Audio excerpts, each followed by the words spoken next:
To introduce the two presenters of this session, starting with Marie Blum from Strasbourg University in France, who will present Understanding the Impact of Auction Houses and Auctioneers on Sales Outcomes, Evidence from Art Auctions. I kindly remind the presenters that you have 20 minutes each, followed by 20 minutes discussion. Thank you. The floor is yours, Marie.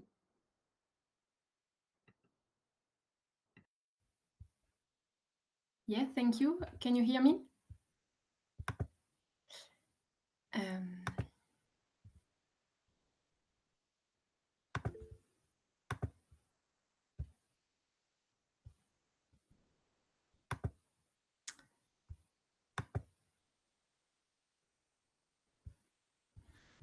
Okay.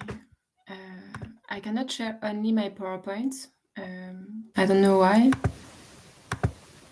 but then I will share.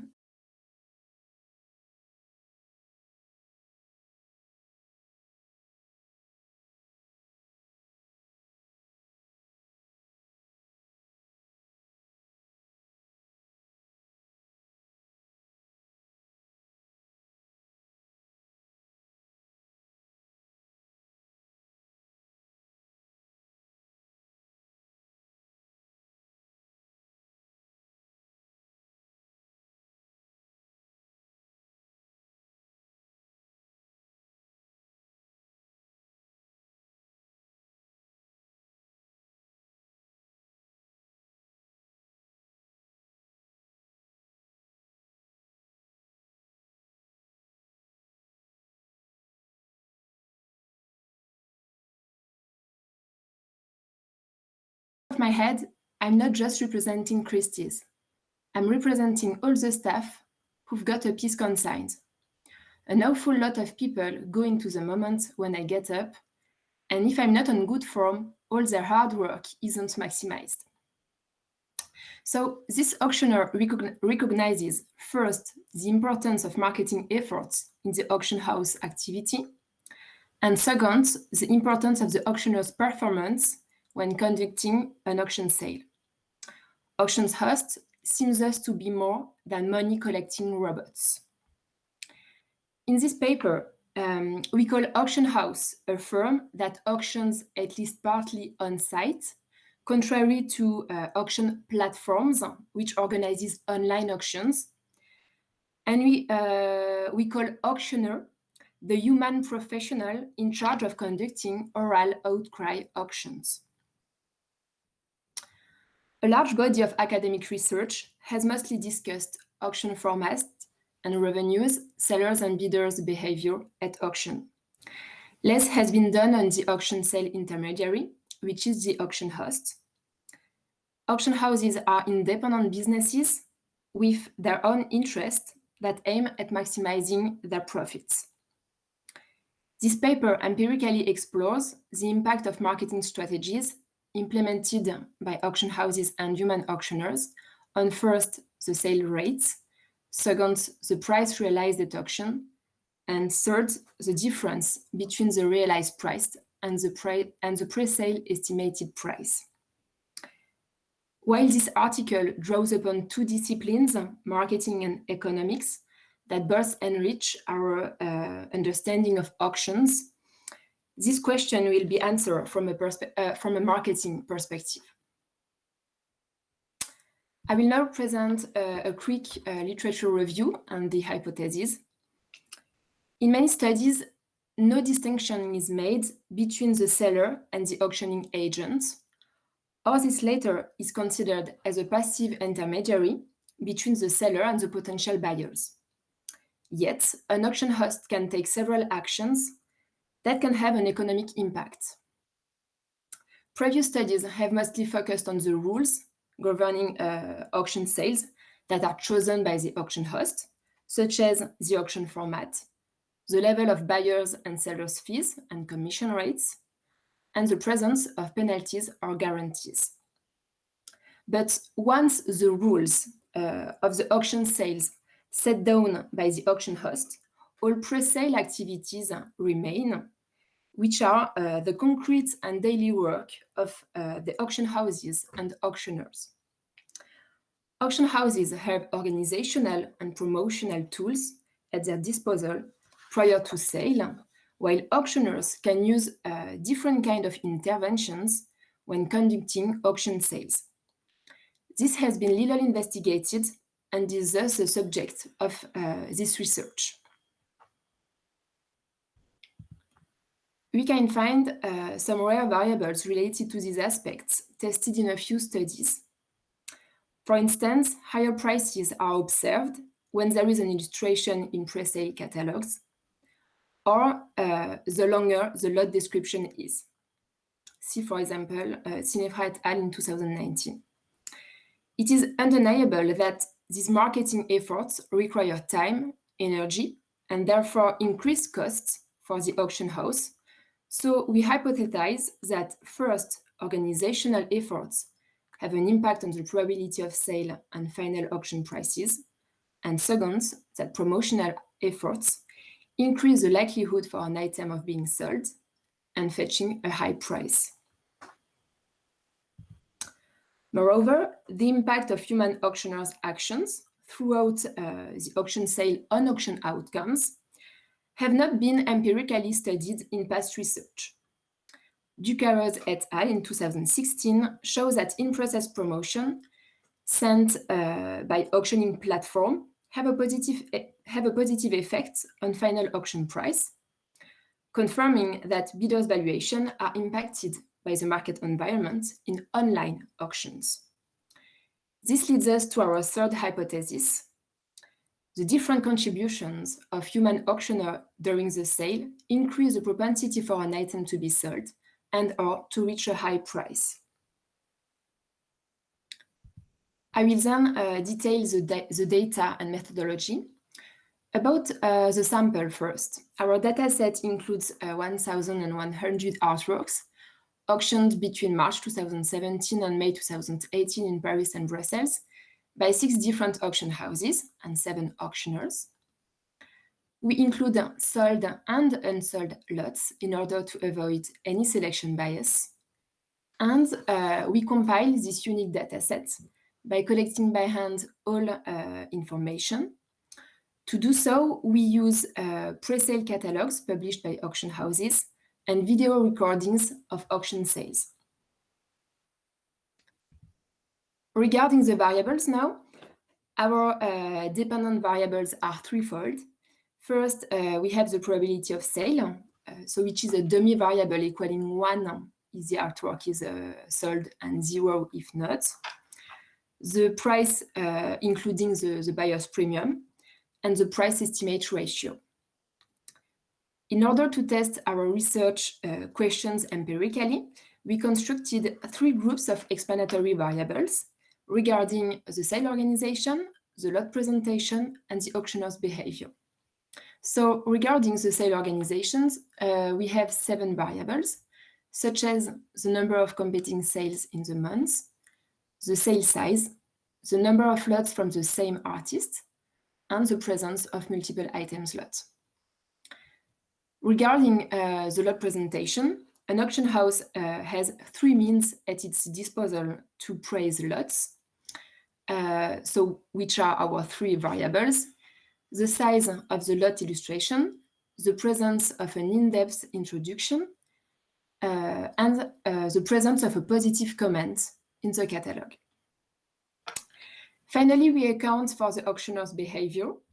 He has 4 tools to intervene during an ongoing auction, which constitute our variables. So we have the reading of the lot description, the correction of a mistake, making a positive remark, and using humor. And lastly, we include the typical variables of control related to artwork characteristics in order to control for the heterogeneity of goods. Now about the model, we use a hedonic price approach, which considers that price variations among heterogeneous products can be explained by differences in characteristics. We apply a Tobit model, type 2, that takes into account the probability for an item to be sold, in addition to price metrics. It is a model with two equations, as you can see on the right. But maybe instead of going deeper to the formal equations, I will explain it through the auction process described in the figure on the left. So when an artwork is presented for sale, it can be sold or not. It will remain unsold if the bids do not achieve the seller's reserve price, which is the minimum price for which the seller is willing to sell. And then in this situation, we will not observe any price. But the artwork will be sold if the bids achieve the seller's reserve price, and then we will observe a price which will depend on the item's characteristics following the hedonic price approach. So to conclude, there is two stages in an auction. So we will first explain the probability of sale, so the first stage, and then the price or the price estimate ratio, which is the second stage. I will now present the results. So the first issue of this paper is to investigate if the day-to-day work of auction houses and the auctioneer behavior predicts the probability of sale and prices. So this corresponds to our first model. What the results show at first glance is that some organizational, promotional, and auctioneer effects play a role in explaining probability of sale and prices, which support our three hypotheses, although all variables do not have a significant impact. We will analyze some of these impacts. So regarding organizational effects first, we find that competition decreases the probability of sale. Moreover, concentrating lots of the same author in one auction sale commands a higher sale rate and higher prices. This means that the lot from the same artist presented for sale benefit from an attraction effect of potential buyers collecting this artist. However, the latest lots of the artist presented for sale achieve lower prices. It seems that bidders fight on the first lots from the particular artist to ensure that they will make at least one purchase by fear of losing the opportunity. With regard to presentation of lots by pre-sale catalogs, it appears that all three variables affect very significantly and positively the price. We learned that the bigger the size of the illustration is, the higher is the price. Next, our results show that including an additional more detailed paragraph of information produces a positive effect on prices. This additional information released by a recognized actor of the market, which is the expert of the auction house, reduce quality uncertainty and information asymmetries, from which the art markets suffer, and increase buyers' confidence. Moreover, the presence of a written positive comment ahead of the sale seems to be decisive. It has a highly significant and positive influence upon probability of sale and prices. This result can also be understood in the light of the previous explanation of quality uncertainty. Now, focusing about the auctioneer effects, one striking result is that auctioneer usage of humor turns out to be a highly significant and important determinant of both the sale, probability of sale and prices. Many explanations can be drawn from the literature in other fields. Firstly, one of the substantial benefits of humor is to diffuse tension, but also anger and frustration. In the context of auctions that can be stressful and strenuous for bidders, humor participates to diminish anxiety and hostility and creates a more relaxed atmosphere. Secondly, the usage of humor by a salesperson results in increased customer trust. And trust is critically important in a market as uncertain as the art market. The second issue investigated in this study concerns the identification of mechanisms used by auction houses and auctioneers to influence the final price compared to the pre-sale estimated price. So this corresponds to model 2.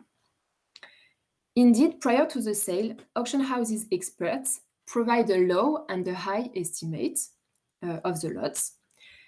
They fix these estimates with the seller because the seller's reserve price cannot be higher than the low estimate.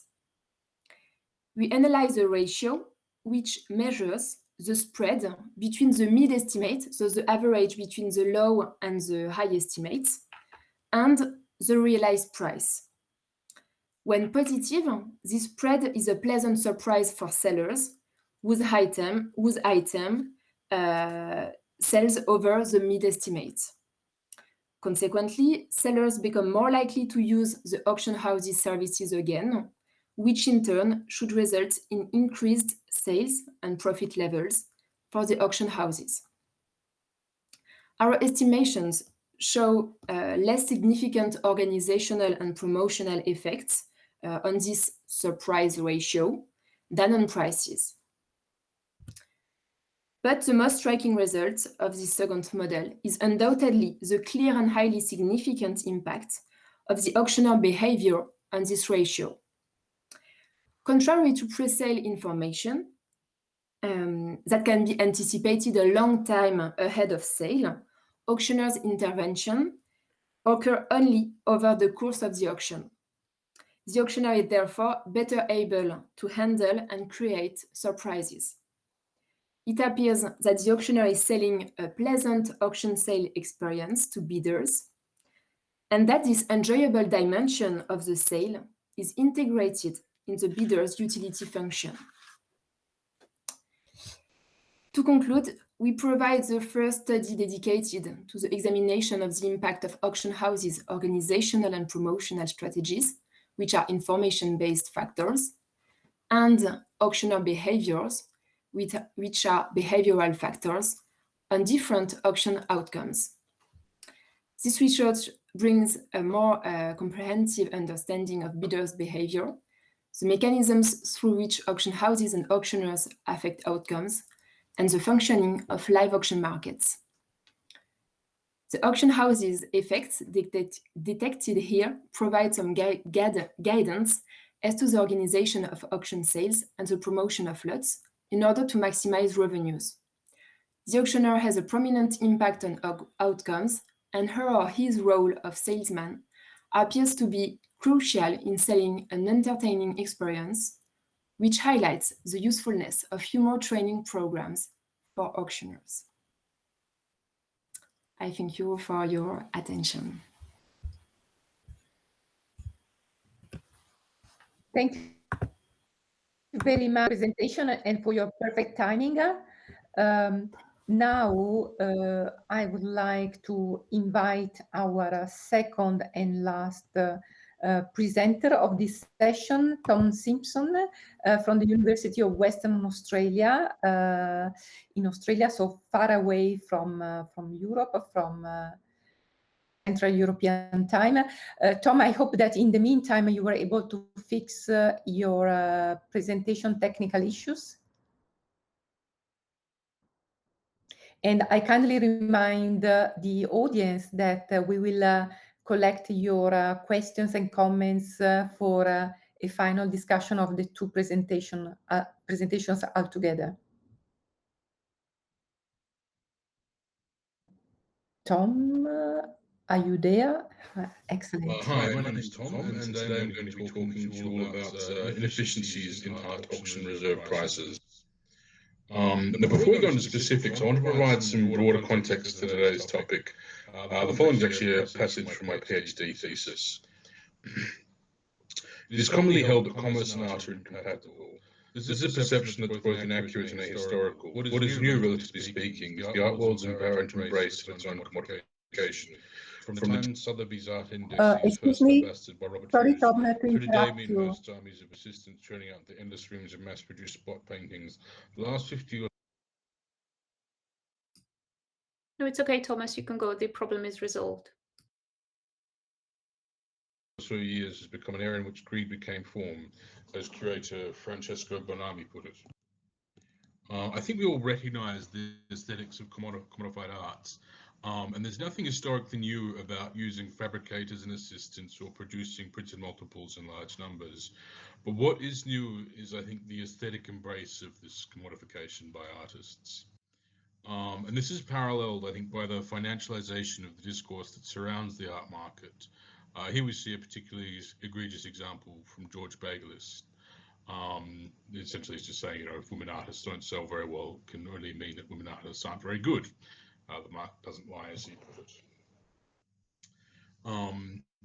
And ultimately, I'm interested in investigating and disentangling the culture of commodification and financialization of arts, at least contemporary art, that has only gone strong in the last 50 or so years, in spite of the fact that art is a terrible investment. And I know the claim that art is a bad investment might fly in the face of a lot of the impressive looking time series graphs we see from the likes of ArtNet.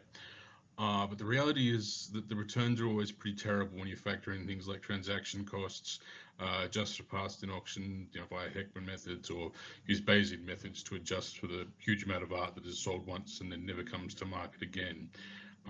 Presumably a portion of which is because its resale value essentially went to zero. Similarly, you know, the huge decline in the art market after the global financial crisis kind of put paid to the purported diversification benefits of art as an alternative asset class. And I think, you know, I just find it all fascinating because there's a sort of apparent contradiction. You know, why has art been so thoroughly financialized, you know, at least with contemporary art, in both its aesthetics and discourse, if art itself remains a terrible investment?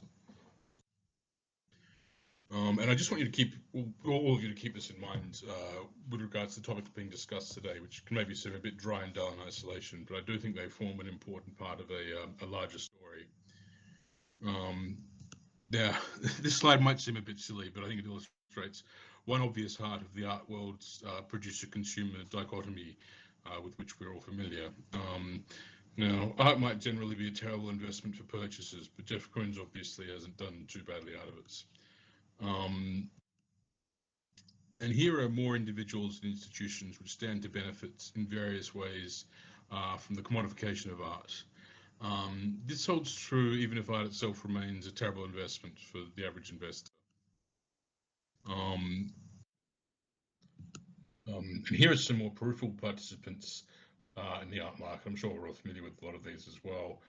And I want to focus in particular on the consultancies, as they have expanded rapidly in scope and number over the past 20 or so years. And, you know, we know roughly what these people do, I'm sure. As I said, I'm sure we're all familiar with them. You know, these institutions to sort of advise clients, individual clients on transactions, provide galleries and researchers with databases, and they also provide the media with publishable information such as, you know, top seller lists and performance indices. The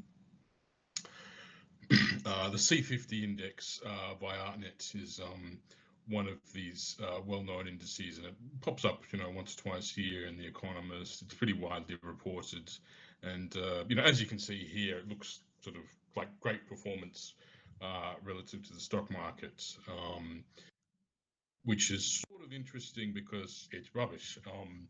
It's horrifically biased because it's constructed by taking today's 50 highest priced artists, then constructing, you know, a retrospective time series of their performance.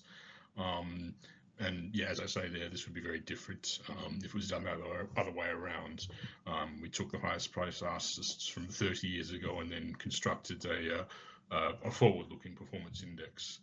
I think this sort of just illustrates something about the way that consultancies and auction houses work in particular, and they have a vested interest in encouraging art market participation by exaggerating implied returns. And this brings us onto the topic today, the specific topic, which is a somewhat less obvious but still economically significant form of bias that simply doesn't show up in art market indices. And to illustrate this, we're going to consider a series of 3 historical auctions that took place in the 1980s, to an example of Lucio Fontana's Concetta Spaziale series. I'm probably mangling the pronunciation horribly, I'm very sorry. And the piece first came up for auction in 1986 on a high estimate of $15,000 and a low estimate of $12,000. And as it turned out, it sold for $14,000.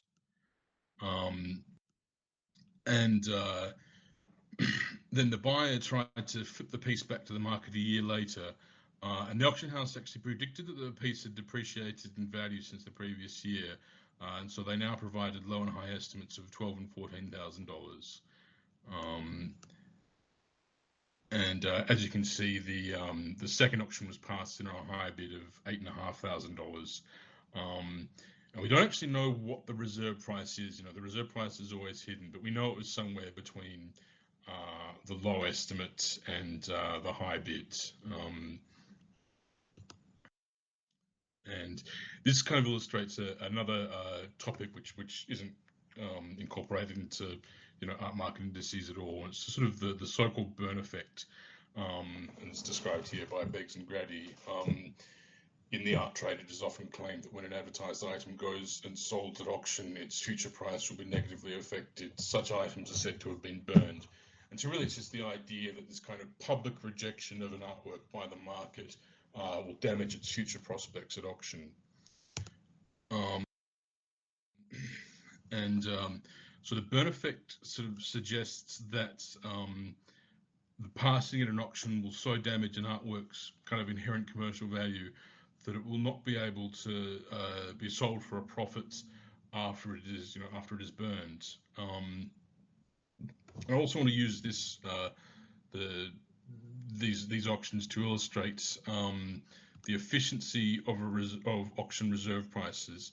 Now, essentially, an auction reserve price is efficient if it prevents an artwork from being sold for less than it could realize on a subsequent auction. So as you can see there in the graph. And this is a subtle point, so I'm going to sort of hammer it home a little bit here. Consider this painting by Gillian Carnegie. In a series of 3 hypothetical auctions, it is purchased at a first auction for $5,000, then passes in, as you can see there, at the second auction for $3,000, and then it sells successfully at a third auction for $6,000. So it sells at a profit relative to its purchase price, and crucially, the reserve price is efficient because it prevents the artwork from going too cheaply at a second auction. And so this is where you can see the reserve price being efficient. Here we see a slightly different story with a print from Louise Bourgeois. Now this time the artwork doesn't realize a profit relative to its purchase price.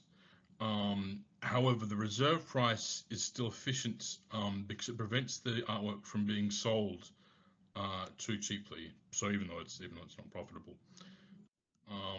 But now this Tracy Eamonn screen print, not only does this fail to realize a profit, but the reserve price itself is inefficient because it just sort of prevented the artwork from being sold on the second auction. So the consignor has to waste their time and pay the logistics and insurance from taking it to auction a third time, and they could have just let it go on the second if they had a lower reserve price. Now, I know the last couple of days have not been hugely deep on econometrics, and it is a bit dull, so I'll skip over the next few slides a little bit. But essentially, the method I use is sort of an augmented repeat sales regression, And a repeat sales regression, for those who don't know, it's sort of a clever simplification of the usual hedonic methods models, which we typically see in art market research. So, this is, I'm sure most of us are familiar with these sorts of things. You've got log price on the left-hand side, hedonic parameters, a time parameter for period t, then you have mean zero residual, all of those on the right-hand side. And as we all know, it's often very difficult sort of to get data on hedonic parameters and to identify sort of a plausibly complete hedonic model. And the repeat sales regression essentially simplifies this issue by subtracting two separate sales of the same artwork at two different times from one another. So you get the inflation over the holding period, and the actual hedonic properties difference out. So you don't really need to worry about them. And the residuals is a bit complicated. I actually won't discuss those at all, really. But yeah, so you end up with this very simple model of just having your sort of, essentially your inflation on the left-hand side, and then two dummy variables on the right-hand side corresponding to points in two times in your stochastic index. And yeah, it's just a nice method because it allows you to get rid of all those messy hedonic properties. And yeah, so just formulated as a regression problem, inflation on the left-hand side, and then your stochastic index on the right-hand side. So you've got indicated variables there for the purchase period, and well, the sale period actually comes first, and then subtracting the purchase period. Don't worry about that. And this is the data set I'm using. It's by Catherine Grady, Brandeis University. She put this together, I think, in the 2000s, and the actual data set is from Christie's in the 80s and 90s. And what's unique about it is it contains the high bids for past in auctions. And sometimes other researchers will cheat using Heckman methods to kind of infer the high bid valuation for past in auctions. But yeah, the Grady database is very unique in that it contains the actual numerical values for high bids at past in auctions. So it's very useful like that. And obviously one of the problems with the limitations with RSRs is that you do lose a lot of your sample as a result of the matching process. But we still got a sort of decent size database after that, after the matching process. And I use a sort of conventional RSR, but instead of using log price, just at realized auctions, I just use high bids from both successful and past in auctions. And then sort of have your usual the RSR index, stochastic index component. But then we've got these nice dummy variables. Firstly, for auction pairs that go from successful to past in, and then from auction pairs which go from past in to successful. Don't worry about the residual. So yeah, it's those dummy variables which are of particular interest in assessing both costs associated with both reserve price efficiency and the burn effects. So you can see the burn effect is characterized by both of those coefficients, and it's just the lambda which identifies the efficiency or not of the reserve price setting. And here we have the results from the RSR. I've got the index here on the left-hand side, and yeah, this is just sort of getting the coefficients, calculating an index, blah, blah, blah. It's not terribly interesting. Probably the one thing which is worth noting is just the incredibly high per annum returns over the period. This is largely just a function of the fact that the contemporary art market was in such a huge bubble in the 1980s that, as you can see, it crashed pretty badly towards the end there as well. But even with those losses, it still had a very, very high per annum return. But where things get interesting now is the coefficients which relate to both reserve price efficiency and the burn effect. And first of all, we see that reserve price efficiency, because the coefficient is insignificant, so it points to there being no efficiency in the way that consignors are setting their reserve price. They don't appear to be benefiting from it in any way, but they're certainly attracting costs. In terms of it's true, obviously, that if the auction fails, then they don't have to pay the sellers a premium, but they're still paying fees associated with logistics, consignment, and insurance, and perhaps even more importantly, there's just the opportunity cost of keeping that capital tied up in a non-productive, non-appreciating artwork, when instead it could be put into equities markets or even just sort of alternate consumption.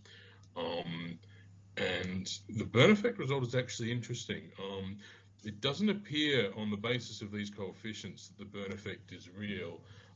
Rather, it appears that what's happening is that there's a depreciation in the value of the artwork from the purchase auction to the passed-in auction.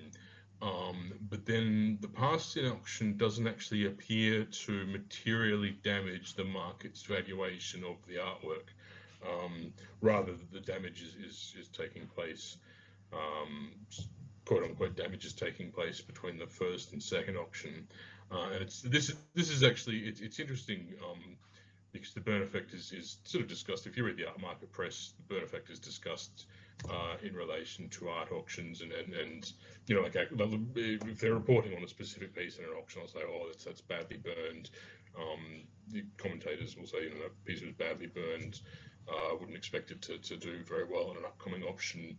But yeah, just on the basis of this data, it doesn't actually appear to exist, which is an interesting result.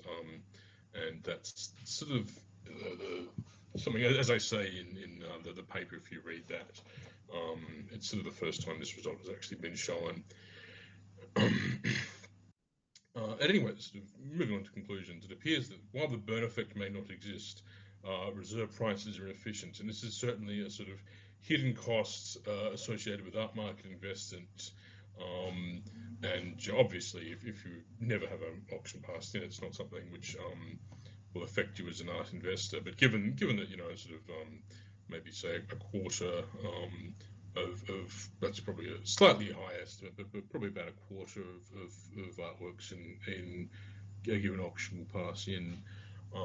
Then you can see that sort of excluding that from the returns which are calculated from market indices, that's a substantial source of bias, upward bias in the implied returns to art market investments.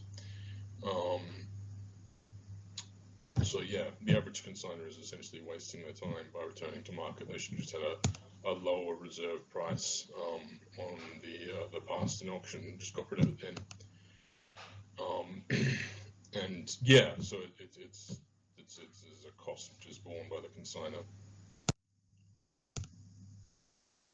And yeah, this is returning back to the material in the introduction, the exclusion of the costs associated with unnecessary auctions, upwardly biases the returns that apparently inhere from art market investment, and this in turn accelerates financialization.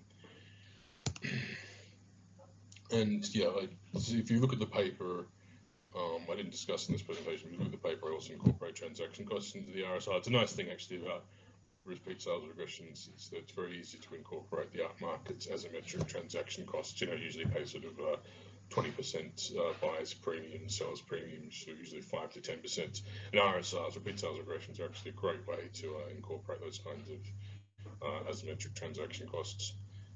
But yeah, that's my talk for today, and I look forward to addressing your questions once it's finished. Thanks very much. Thank you so much, Tom, for your presentation, and you as well for the perfect timing. Now, like as usual, I would like to invite you, the two speakers, to mutually comment on your respective presentations. I can see some elements of common interest, even from a different methodological perspective. So please. And I would like to invite everybody to turn your camera on.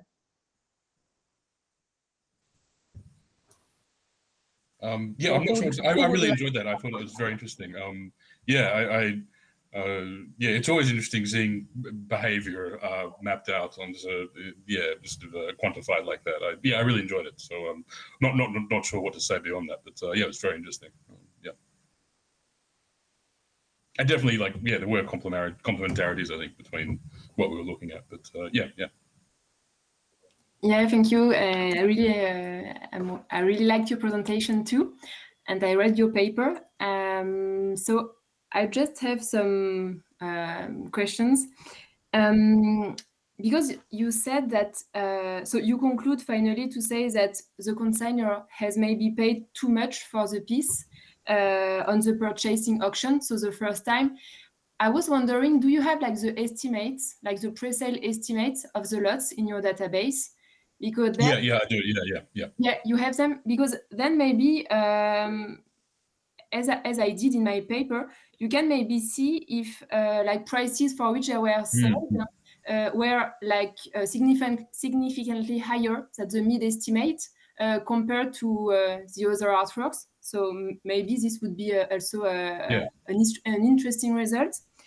And also, like, this is because I read your paper, but I had a comment for the transaction costs.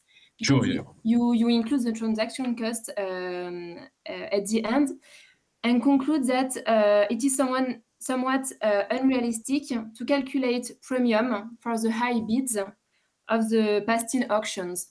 But I'm not sure it is unrealistic, because potential buyers, when they are bidding, they know they will have to pay fees if their bid are successful. So I think they take into account the premium when bidding, because they know that if it's the last bid, then they will pay 20% more. So yeah, I was just like, yeah, wondering what you think about it, because I was not sure it is really unrealistic to say this. And one last thing is that I was just wondering from which art market does your observation come from? Like, which kind of artworks, painting? Yeah, sure. I don't know. Yeah. I'll with the second point you raised about you're absolutely right that a prospective purchaser in an auction is going to be factoring in the buyer's premium when they're bidding.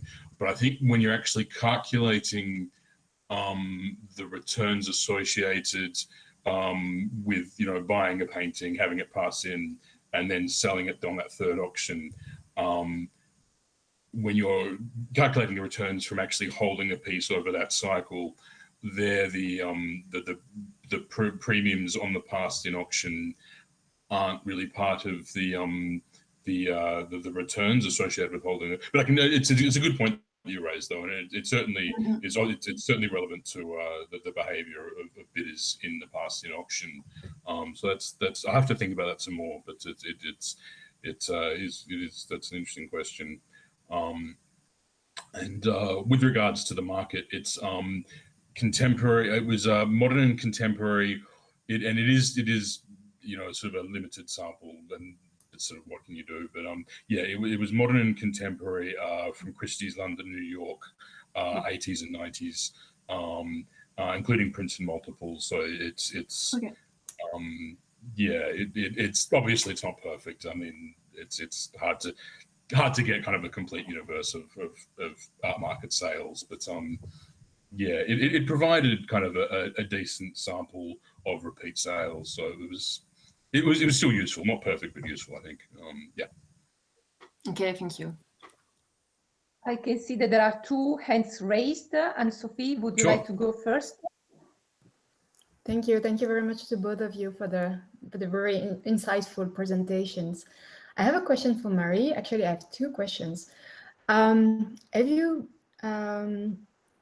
tried to include also in your model, so you're looking at the actions of auctioneers during the sales, have you been including personal information about the auctioneers, just like gender, of course, maybe age, I think, yes, to also maybe control for the reputation of the auctioneers themselves. I think just including the names, for instance, could help that. And my second question is about also what market segment are you looking at? If it's comics, right? If I'm not mistaken. So I was wondering, it's interesting that you find that humor is actually significant in, the probability of selling and the final price. And do you think it's related to the fact that it's about comics? I mean, I don't want to make a quick connection, but that could make sense. And do you think it could also happen then in other sales, like more traditional visual art, for instance, this importance of humor as a significant variable? Thank you. Thank you, Anne-Sophie. So about your first question about personal information. So we did not include dummies for auctioners, but like for auction houses, like the reputation of auction houses. So we include a dummy which take into account if artworks are sold by Christie's or not, because in our sample, 40% of artworks are sold by Christie's and 60% by other auction houses. So exactly, this would be very interesting, and it's actually one of my next research to focus on the personality of auctioneer. So yeah, like age, gender, but maybe also like background and other elements. So completely, this would be very interesting, and also maybe to see if like how they behave with their body, like maybe also like their gesture during the sale would have an effect also on prices. So these are like further research I would like to do. It's great because I've been watching a bit these online auctions, especially recently, and it makes such a difference even at the local level.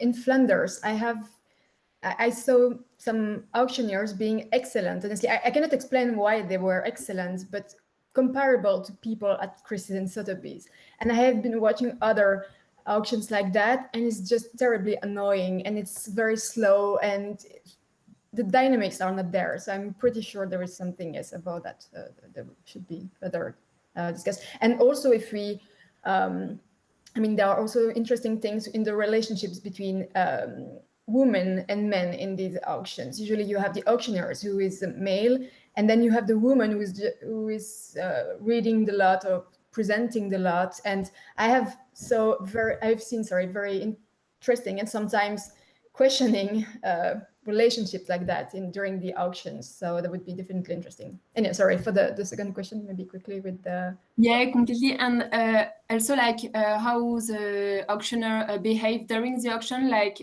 with his body or his or her body, or with like his arms, etc.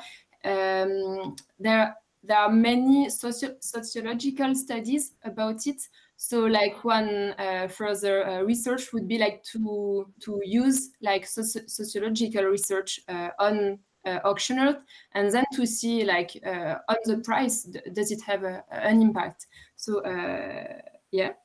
And about your second question, so exactly like my sample is about original comic auctions. So Yeah, so yeah, it would be very interesting to look at another market to see if this effect remains, this usage of humor effect remains. But it has been like it has been found on other markets, for example, like on the banking market, like if banking advisors use humor, then we find that you can sell more, or you can sell also at higher prices. So this has been also found on other markets, but of course, yeah, it would be very interesting to see on other art markets, more traditional one, maybe, yeah, because I guess also that collectors on the comic art market are also not the same population as other collectors on other markets. So of course, this would be very interesting for further research. Thanks a lot. And we have a last question from Benedict, please. Perhaps you have the same question or comment of mine. Yes, very probably, because it's issued from the paper that Elisabetta and I have written together for the book that just come out. And I wanted to comment on Tom's presentation on reserve prices, because so you find that they're rarely efficient, or at least that passed by pieces are rarely sold for better prices. Yes, yeah. Subsequently, if I understood you well, yeah. And we have found the same thing for the 18th century London art market. They rarely do well, but the dealers keep on persist in doing those techniques. I really liked how both Marie and Tom's paper really answered the session's title, intermediary strategies. It's quite hard to tease out those strategies, but I was wondering if maybe some of the strategy is happening invisibly somewhere different than the auction. I mean, those reserve prices don't seem to be efficient in that layout, but do you think that maybe it's because those are also, they're building up information that is then going to be used on the private market? I mean, this wasn't happening in the 18th century, we're not sure, but I know that on the modern market, people do quickly go and see the private dealers once the pieces got auction. So does the reserve price, is it used then? I mean, is this information that needs to be market tested, sort of, authenticated by the sale, and then you use it in private sales? Would you be able to even this? I don't know. Yeah, I think it'd be hard to, I mean, yeah, I'd have to think about that. I mean, you can sort of infer, using sort of Heckman methods and things, you can sort of infer what the reserve price might have been. Because, obviously I don't even know what the reserve price is with my data, but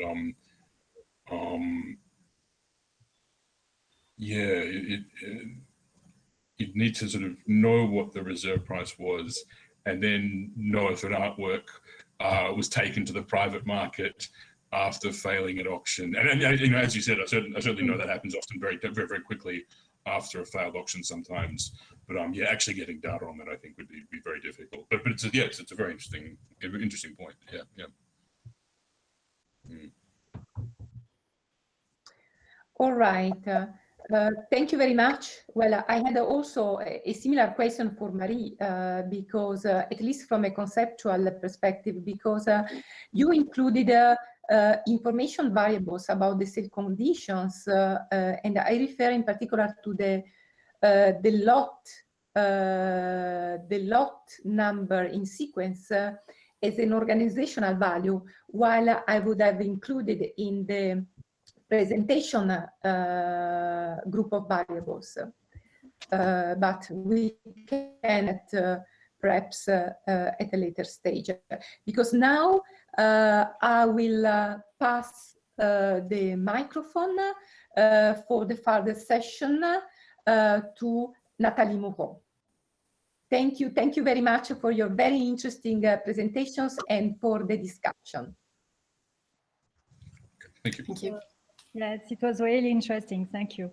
So now we are going to let the market and auction and to switch to institution and museum, because museum also need to be founded, and especially in this period of the COVID. And we are going to begin with a presentation about museum and the strategies that develop because of the COVID. And it's a presentation by Marek, Ellen and Diana. So can you share with us your screen, please? Thank you. Thank you very much. I don't know, but on my, yes, perfect. Thank you. Yeah, do you hear me? Yes, it's perfect. Yes. Okay.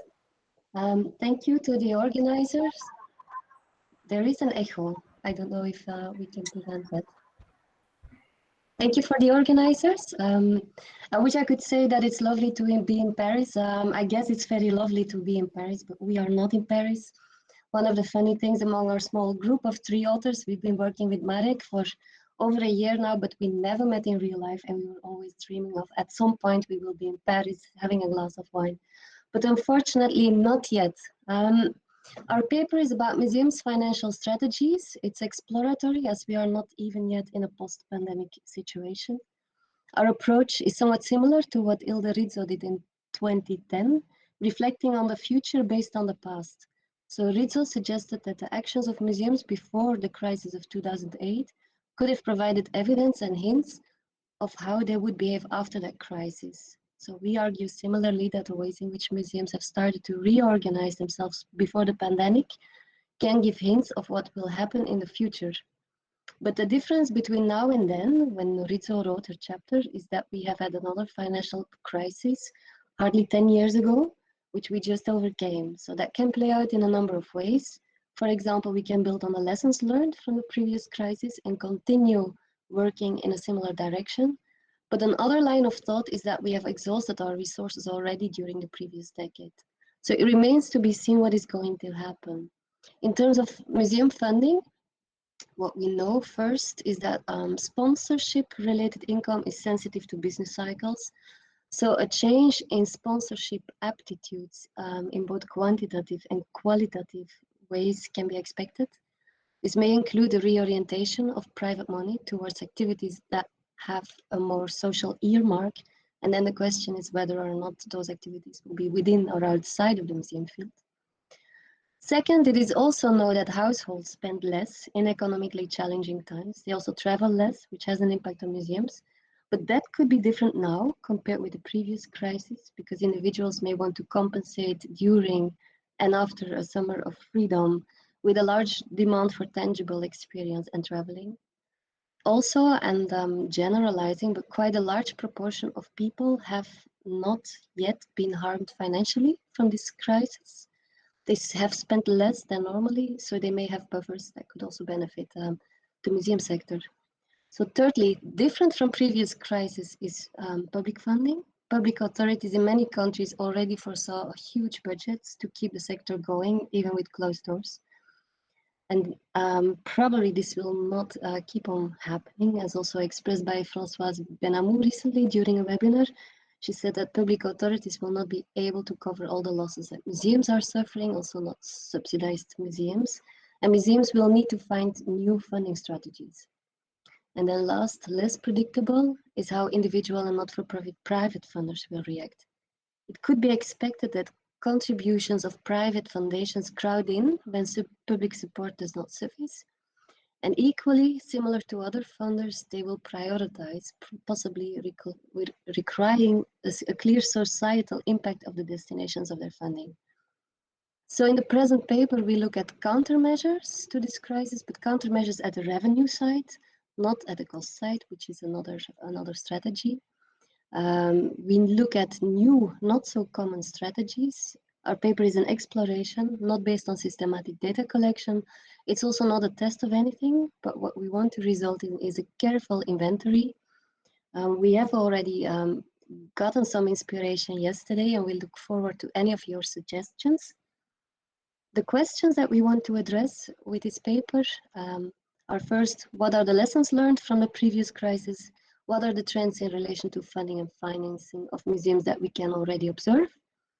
How do museums deal with the ambivalent challenge of defending their charitable purposes while monetizing whatever their asset they can? And what can, based on the present day situation, be expected of the future of museums? And I'd like to pass the word to my colleague, Marek. Thank you, Ellen. So few words about recent developments in museum funding in Europe. In last decades, we have seen even in the continental Europe a strong shift towards Anglo-American business models of museums. Many museums have been forced to change the proportion of traditional funding streams. Public funding has decreased, and therefore museums have no choice but to strengthen income from private contribution as well as earned income. And consequently, we have witnessed a stronger presence of privatization of culture, which in some cases cause some ethical issues. Several trends and developments have appeared, and some of them were accelerated by the coronavirus pandemic and led museums to try out new pathways. First of all, in terms of public funding, as we mentioned already, public subsidies have decreased in most of the European countries, while museum costs have increased. And as a consequence of the pandemic and increased national debts, we can expect even in future more severe cuts of public art funding. In many European countries, we can see a shift from direct support to promotion of sustainability, self-employment, and entrepreneurship in museums. Regarding private contributions from corporations, individuals, foundations, and other fundraising activities have also undergone some significant changes. We have seen recently professionalization and investment in fundraising activities in many European museums. Museums have been forced to engage more with the private sector and develop new kinds of partnerships, developing products and services together with their sponsors and partners. Moreover, sponsors of museums do not see themselves anymore as passive givers, but they want to be more involved in content development and content creation, which again may create some tensions. Last but not least, museum earned income, which museums have been also pressured to increase earned income that comes from admission fee, guided tour to museum shops, restaurants, rental of space, etc. This kind of income is, of course, pretty fragile in times of crisis. So some museums also have started to generate passive income as well from various financial investment activities. And this necessary to generate these types of income put museums in a bit paradoxical situation as traditional charitable non-profit institutions having to deal with the market. But as I mentioned, strong reliance on earned income put museums in the pandemic in a dangerous place, since they lost most of these funding streams. For our paper, we have identified a few examples of new strategies. Van Gogh Museum in Amsterdam is an excellent example of adopting entrepreneurial spirit. The museum have developed several partnerships with private sector, and also they created products with fashion brands. The picture you can see on the top left corner is a result of one of this cooperation with the fashion brand Daily Paper. The cooperation with fashion brands became a significant trend in the museum sector. The picture on the left bottom corner captures a very recent cooperation of the Louvre Museum and the fashion brand Uniqlo. On the top right corner is a product developed as a result of partnership between brand Swatch and Louvre Museum. So you can see that the Louvre Museum is very active in developing such partnership. Beyond fashion brands, museums have developed several partnerships with high-tech companies. On the last picture, you can see a photo from Modigliani exhibition in Tate Gallery, where the museum developed partnership with the company HTC Vive, and visitors of the exhibition had chance through virtual reality to visit Modigliani studio. So this cooperation also shows the premises that I mentioned previously, that companies want to be more engaged in content creation. Another example of new funding strategies developed as a response to the pandemic are new forms of fundraising activities. And again, we are using example of Louvre Museum, and this example provides an example of how these strategies can be applied. In December 2020, for the first time in its history, the museum organized an auction together with Christie's and Drouot to raise money. And among other items in the auction, such as artworks from contemporary artists such as Pierre Soulages, the museum offered also several experiences for sales. For example, one could bid on the exclusivity of being a witness of how the painting of Mona Lisa undergoes its yearly inspection. Another example of strategies that have been applied in order to mitigate the negative financial impact of the pandemic is collaboration and partnership, and especially on local level. One of a few examples is Victoria and Albert Museum in Dundee and Dundee Contemporary Art, and universities and city council together. They have been working together to create a strategic plan for the reopening of the places. The University of Dundee engaged the local crafting community to create scraps and masks for NHS workers and for culture and touristic venues in the city. And such project financially supports self-employed practitioners, while also it normalizes the wearing of masks and facilitates a caring and community-focused atmosphere in art spaces. And last example that we are going to present here today is related to capitalization of expertise of museum workers. Again, we use the example of Van Gogh Museum in Amsterdam. The museum, even before the pandemic, started providing consulting services in, for example, collection management, conservation, preservation, and other related activities. And they offer these kind of consulting services to private collectors or other art institutions.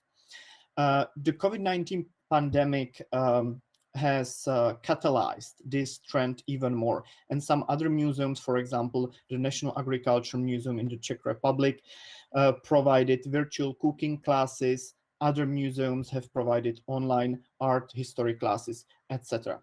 Of course, there are many other examples and strategies that we are collecting and observing, and hopefully they will be presented in our paper. And now I'm going to give the floor to my colleague Diana.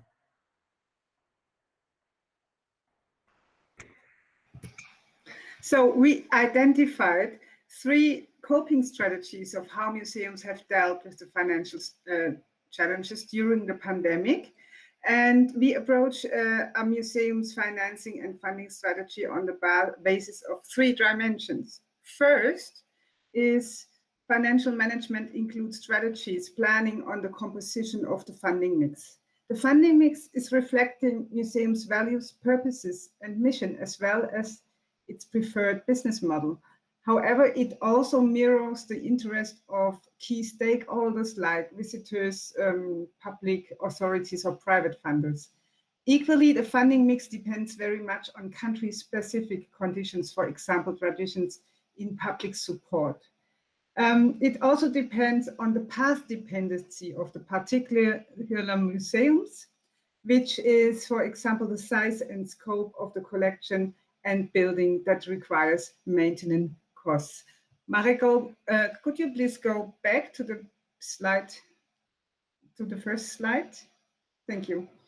Second, the dimension of choice of partnerships and collaborations. A museum's funding strategy is dependent on the type and intensity of preferred stakeholder relationships, for example, with mecenas or business sponsors. Marek already gave an example of this. And third, we have the dimension of financial sustainability, which is contingent upon financial decision on the planning and use of revenues and financial reserves as part of a comprehensive risk management. For each dimension, we did and still do literature research and explore the cases, as already said. And based on our current insights, we have formulated one proposition for each strategic funding dimension. Now, please, next slide, Marek. So concerning the composition of the funding mix, our proposition is that the levels and origins of private funding and earned income will become increasingly important in the funding mix, while that of public funding and corporate sponsorship remain rather unpredictable. So Marek said a few words on these developments already. Still, we are not sure how public subsidies will develop, and also the crisis has torn holes in the public budgets, and it is unclear how much public money will be allocated to to the culture in the future. We also, concerning additional self-earned income, there are a lot of ideas we found, but we are still not sure how much real rewards we get from it. We invested a lot, but what's coming out of these new business models? And also concerning private funding, there is first evidence by various European reports that during the Corona period, donors gave above average. Patrons and museum donors are generally relatively stable sources of income. But of course, major economic collapses, they could have a negative midterm impact on their willingness to donate. Also concerning the situation of corporate sponsorship sector, where it is difficult to predict in the medium term how companies will be able to recover after the crisis and continue to provide sponsorship funds. But also vague OECD forecasts say that a recovery of the business sectors will last between 2 and 5 years, which is quite optimistic. When we look at the collaborations and partnerships, next slide, our proposition is that collaborations and partnerships create added value in financial terms, yet also strengthen the principle of pooled resources for a social purpose. So it is not a new idea to combine efforts and resources to implement solutions together or to connect more with their local communities and other sectors of the economy. But the fact is that several collaborations and partnerships did emerge during the pandemic, and this is an open door for new funding opportunities as through public project funding, private funding, and earned income. In this context, certainly the role of community foundation, as we learned yesterday, crowdfunding campaigns for community purposes, local commissions, and partnerships in e-commerce, they will increase. Third of all, concerning sustainable finance, our proposition is, next slide please, is that not all museums will develop more sustainable financing strategies and establish new financing and investments instruments. So in order to strengthen an organization's financial capacity for resilience, the 2020 NEMO report states that planning for risk disaster reduction has become a topic of interest in the museum field for a few years and will probably gain major importance in and after the Corona crisis. With regard to financial strategic planning, this means that reserves must be planned, long-term partnerships must be built, and viable business models must be developed. Sustainable funding strategies also include long-term planning of options for the capitalization of the collection and museum artifacts. And in addition, various forms of investment are being revitalized and newly introduced. In this context, dealing with endowment funds as pillows for crisis is playing an increasingly important role also in European museums. So concerning these three dimensions, we want to address the following questions to you. What long-term effects does the diversification and flexibilization of income streams have on museums in the long term? Second, what the involvement of stakeholders and collaborations seems to create added social values, but community involvement comes at a cost. Is anyone aware of strategies that lead to real revenue and financial returns due to community involvement? And third, a sustainable financing model leads to more autonomy and resilience for museums. But our research has shown that there are not yet many museums that are consistently following this path. So do you know an example from your country that is particularly innovative in this area? In conclusion, during and after the Corona crisis, many ad hoc decisions have been made based on internal strengths as well as on external opportunities and threats. But during the crisis, spontaneous experimental testing and short-term approaches may have prevailed. But however, based on this experience, also from the 2008 financial crisis, we assume that several new instruments and approaches could fundamentally change the funding strategies of museums in the longer run. So thank you for this. So if you want to go back to the discussion questions, we will open the discussion concerning the basis of the questions we brought for you. Yes, thank you very much, Diana, Marek, and Hélène, for your stimulating presentation. In your presentation, you spoke about the present and the future, but we are going to go to the past with next presentation because Yvonne is going to make a presentation about a quantitative analysis of budget, acquisition and donation on museums. So she studied data and the past. So we have, with your two presentations, a link between the past, present, and future. So Yvonne, if you can share your screen for the presentation. Yeah, I know.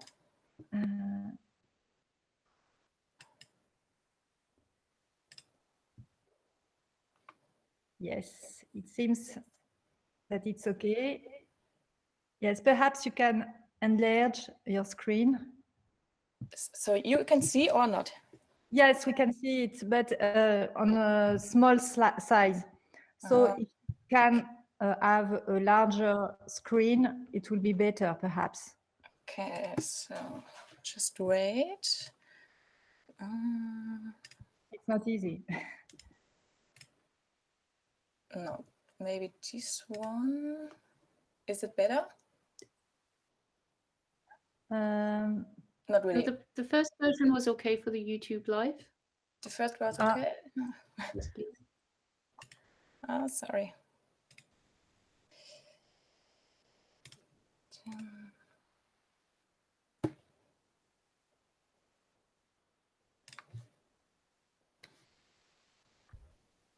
It's okay for you, Benedict? Yes? Yeah, that's okay for YouTube live. Thank you. Okay. Thank you. I can't see the presentation. So do you see one screen or do you see the other slides next? Just one. Just one. Just one. Okay, perfect. So try to go to next so that we can see if it's okay or not. It's the second one. Do you see the next? No. No, we are still on the first one. Yes, it's okay. That's perfect. All right. Okay, thank you. So I'm pleased to present today my working paper, which is still in progress. So I'm proud to share with you my first results.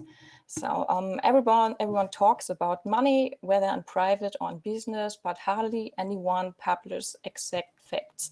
We know a lot of numbers, which you can see. These are statistics that invite research. In fact, research in the field of museum finances and strategies is rather limited. Topics such as excretions, donations, and finance offer a lot of scope for research, but the data situation is rather sparse, especially if you look further into the past. The goal is to find links between museum collections, exhibitions, visitors, and financial aspect. For example, are there links between income expenses or accretions exhibitions? On this basis, I asked myself several questions in advance. On the long-term series, I have established the following thesis. Increasing art excretions donations lead to more exhibitions per year, and more exhibitions lead to an increase in the numbers of visitors. And on the short-term series, these theses, more art accretions result in higher total expenses. An increasing number of visitors results in higher admission revenue. Altogether, I had 4 theses for each time period, so 8 in total. And I found out the following. Over a period of 1960 to 2018, more accretions and exhibitions have no impact on visitor numbers. Over a period of 2009 to 2018, more exhibitions decrease visitor numbers and therefore total income. The way I would like to explain to you now briefly. First, I searched for well-known museums in the German-speaking area. It quickly became clear that I would have to create 2 periods because already during the online research, I noticed the big leak of published annual reports. I decided on the following periods to illustrate long and short trends. For the long term, I choose 3 times, and for the short term, I choose the times from 29 to 2018. The periods show possible developments and significant changes within 25 years. In total, 20 art museums were contacted in June 2020, and you can see the response rate is very low. So there were only 3 responses in total, and 9 museums did not respond at all. Here you can see the names of the museums keeping annual reports. We see that for the long term, 3 museums were chosen, and for the short term, 5 museums were chosen. From 3 other museums, the reports were viewed but not included in the data set. Overall, the database is rather incomplete, especially the first 2 periods are often incomplete. Another problem is the uniformity of the data. In the 60s or 80s, there were no specifications regarding the content, so the museums had to set their own criteria. The problem of the lack of standardization is already known by other papers. In total, the database contains 134 different categories. Table 2 shows the summary statistics for the long term, and of the 7 variables were selected, of which most data were included. Because the selection of variables is a personal choice, potential bias is not eliminated. The results would be different if some were excluded or if more variables were added. No value was assigned to missing variables. 3 variables are very remarkable. Donations make up the largest difference with a mean of 129 works and a standard deviation of 227 works. This suggests a large dispersion. Small dispersions are to be observed with the annual painting increase as well as the visitors. Here the values of the mean and the standard deviation are close to each other. We also see that no single variable has a complete data set except for year, but this is clear. The figures show the dispersion and trend of excretions and exhibitions over the years over the long-term period. Dead times between observation periods have been plotted on the graph to show a trend line. It can be seen that there was no increase in the number of accretions from 1960 to 1993. In the last period, there was an increase. The dispersion field in the period 29 to 2018 is much more distributed than before. In addition, there's an outlier at the value of 555 in 2013. The other anomalies lie in the value range between 100 to 300, whereby most of these values can be assigned to one museum, which I want to call A for the ease of reference. The other I will call museum B and C. The outliers in accretions can be explained by collector accretions, including collections of photographs, prints, and drawings. When looking at the graph of exhibitions, there's also an exciting result. The number of exhibitions was constant from the first to the second period, and in the third period there was an increase as well as an outlier with a value of 31 in 2018 for Museum C.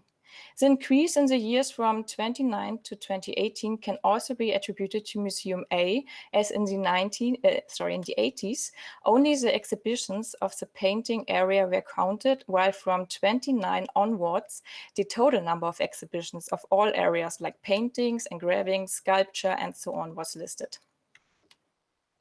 In the correlation matrix, I have highlighted 6 values. As first value, we look at the value with the highest correlation, which we find between year and exhibition duration. The person correlation is 0.728. Thus, there is a moderately strong positive line correlation between the two variables, which is strongly significant at the 5% level. We see 2 further medium strong positive line correlation for accretions and donations with 0.455, as well as accretions and exhibition duration. These correlations are also strongly significant at the 5% level. This means that the probability of a purely coincidental correlation is less than 5%. A correlation between purchases and donation was to be expected, whereas the correlation between purchases and duration was rather surprising. The correlation between visitors and accretion, as well as visitors and exhibitions, is different. Here, the correlation values are rather low and negative, and the probabilities of purely coincidental correlations are over 6% and 55%. In figure 4, we see a slight slope for accretions and visitors. Nevertheless, we can say that more purchases do not necessarily lead to more visitors. This is also confirmed by the value of the coefficient of determination, which here is only 4.2%. The correlation is therefore impossible. Figure 5 even shows a negative trend for exhibitions and visitors. It could be said that more exhibitions have a negative impact on the numbers of visitors. But here too, a correlation is excluded with a coefficient of determination of 0.2%. This means that more exhibitions have no influence on the number of visitors. After looking at the long-term series, let's look at the results for the short-term series. You see the summary statistics and highlighted variables. Compared to the long time, the scatter for the donations is much smaller. The mean and standard deviation are relatively close, so they explain in 82.5% of the data. The opposite is observed for the exhibitions and exhibition duration. Compared to the long term, the number of annual exhibitions has also increased from 10 to 13 exhibitions, as well as the exhibition duration from 3 to 4 months. The standard deviation values are small, so that only 41 and 21% of the data correspond to the mean values respectively, and so the dispersion is large. The situation is similar for total income and total expenses. This dispersion is also large. But it must be noted that 10 or 50 variables for expenses are missing, which also leads to a large scatter, which we see now. You can see the dispersion and trend of exhibitions and total income. In general, the number of exhibitions has increased slightly over the short-term period. Until 2013, the line is rather unremarkable. In 2014, there is a peak upwards, and then the line is slightly linear positive from 2016 to 2018. Therefore, the scatter plot is very large. The line of total income runs constant horizontal with a slight positive trend from 20 9 to 2011, as well as 2017 to 2018. Here's a small note. The line of total expenses corresponds exactly to the line of total income with the same trends for the same periods. Only the peaks are more remarkable. In this matrix, I have highlighted 5 values. Because I just talked about income and expenses, let's first look at the correlation between these 2 variables. This is the highest correlation of the whole matrix. The value of 0.907 shows that there is a very strong positive linear correlation here that is highly significant at the 5% level. A purely random correlation is thus ruled out. We can say that the 2 variables are strongly interdependent and influence each other. The other 2 highlighted values we see between exhibitions and visitors as well as income. These are 2 mid-strong negative linear correlations which are significant. The variables influence each other negatively, which means that as the number of exhibitions increases, the number of visitors decreases, and vice versa. The same applies to exhibitions and income as well as admission revenue. Here the correlation values are minus 0.655 and minus 0.61. This is exciting because one would have expected an increasing number of visitors with an increasing number of exhibitions and thus more income and more admission revenue. That more exhibitions have such a negative effect was not suspected. A strong positive linear correlation exists between visitors and income, which is in line with common assumptions. The correlation are significant at the 5% level. Here you see the dispersion and linear line between visitors and exhibitions as well as income and exhibitions. In figure 8, we see a sharp slope down. The sloping line confirms the above statements that more exhibitions lowers the number of visitors. However, the value of the coefficient of determination confirms the statement only at 70.1%. And figure 9 also shows a clearly negative line. This statement that more exhibitions lower total income is true to 40.3% and is therefore relevant. Let's summarize the results to discuss possible museum strategies. The first result for the long-term series is as follows. More accretions and exhibitions have no impact on visitor numbers. On this basis, we can note the following strategy. Make more accretions in order to receive more donations. The analyzers showed a medium-strong correlation between accretions and donations. If accretions alone do not increase attendance, then perhaps more donations will. More donations will be received if the museum appears financially strong and donors can be assured that the works will be exhibited. In addition, well-known donor names attract attention and thus more interest from the public. Museums can focus the accretions, the purchases on graphic, prints, drawings, and these are often less expensive to acquire. Donations of impressionist paintings will be desirable as works from this period are very popular. Another strategy is hold more exhibitions with a longer exhibition period. The analysis also showed that exhibitions and exhibition duration correlate with each other.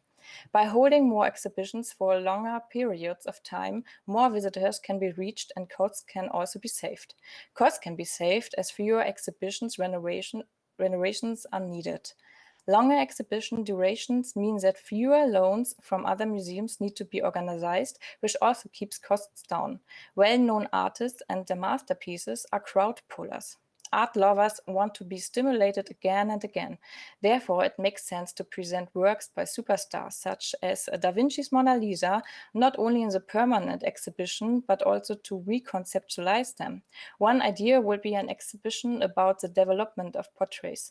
The Mona Lisa would then be exhibited with works by artists ranging from Dürer, Beckmann, and Warhol to Helnwein. Such theme-specific exhibitions attract many visitors and would run for several months due to the complex organization. When individual factors do not influence the desired effect size, curators have to think of new concepts. These are often an interplay of several components. This increases the likelihood that the goal will be achieved. Finally, let's take a look at the strategies of short-term series. Our result is more exhibitions decrease visitor numbers and therefore total income. In comparison to the long-term series, an opposite strategy is to be applied to the short-term series, which is as follows. Hold a constant number of exhibitions, including exhibition duration, to attract more visitors. The analysis has shown that more exhibitions reduce visitor numbers. Therefore, a different museum strategy is currently to be used. Obviously, visitors are overwhelmed by too many exhibitions. They may not be able to make up their minds and end up not going to the museum at all. Or they have already been to the exhibitions, but due to the long exhibition duration, there's no new input for them and visitors stay away as well. Exhibitions must therefore be limited to a smaller number. Team-specific exhibitions or blockbuster exhibitions by well-known artists should be aimed for. These generate interest and, due to the masterpieces, plenty of visitors. More visitors will generate more admission revenues and consequently more income. In addition, expenses would be reduced by less museum administration, which in turn would result in higher income overall. The last strategy is keep income and expenses in balance. Museums operate in the same way as companies in the financial world. They also aim to be in the black, so they keep income and expenses in balance or make some profit. This is very important.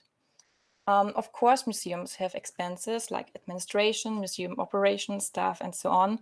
And as a government institution, museums receive grants and donations. If the expenses were far below their income, the grants would be cut and museums would end up with less money to buy new works, for example. Nevertheless, it is important that expenses do not exceed income so that an optimal balance is maintained.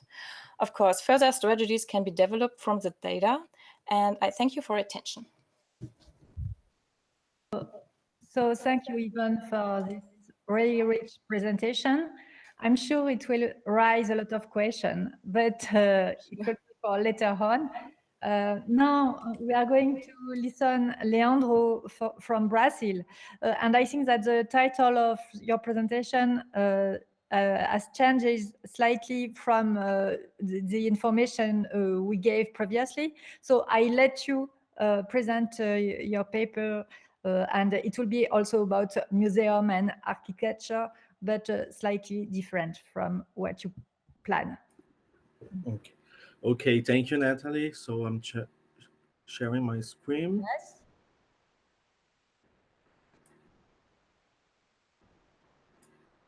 We are writing. Just a second. Yeah, it's okay.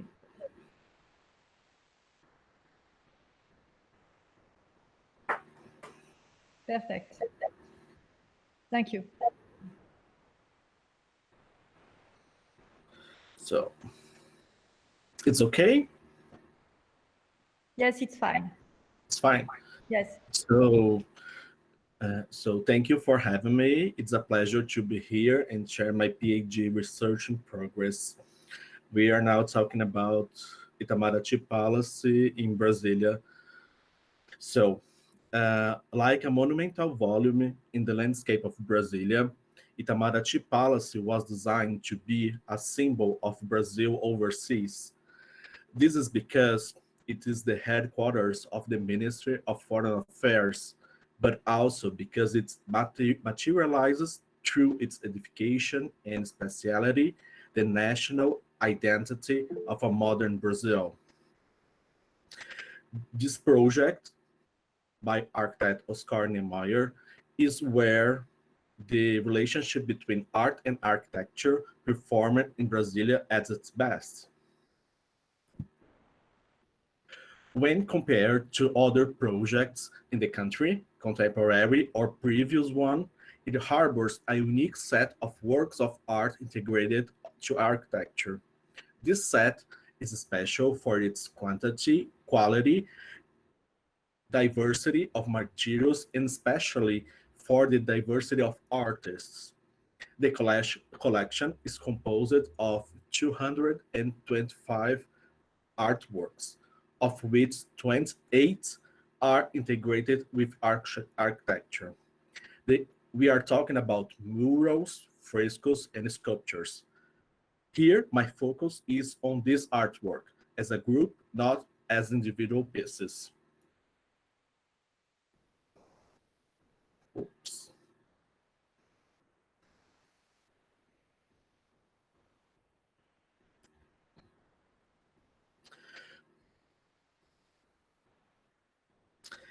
So Brasília, the new capital, was inaugurated on April 21st, 1960. However, it wasn't complete.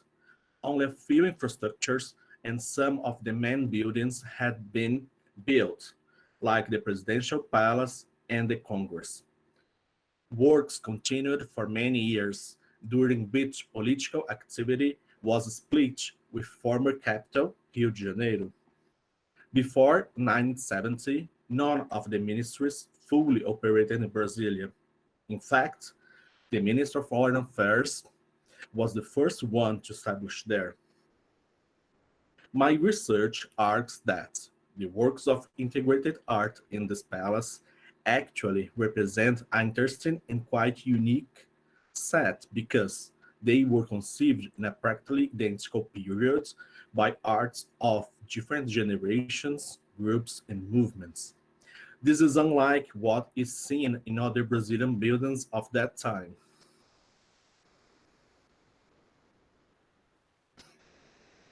Now we've seen a drawing from the Oscar Niemeyer for the study of the project. So you can see on the drawing some ideas to have some volumes as art integrated in architecture. So until today, the canon of historiography supports that the Brazilian modern movement would have been born from one single root, which is the Escola Carioca, the group of modern architects and artists based in Rio de Janeiro. The best known names are Lúcio Costa, Oscar Niemeyer himself, and Roberto Burle Marx.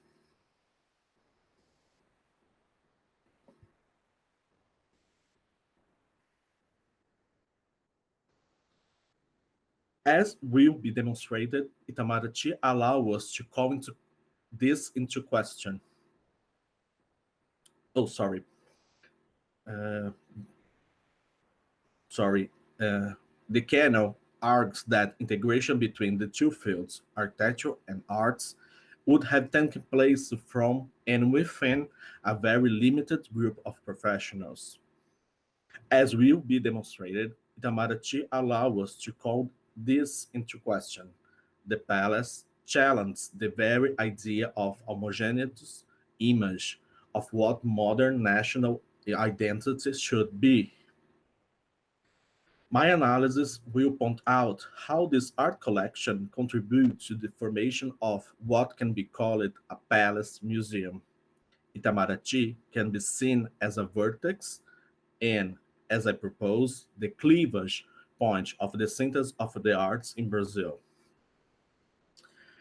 The palace represents a cleavage because some artworks were made by professionals from Niemeyer's group, as we are seeing now on the screen, and other ones were made by artists who did not belong to this group.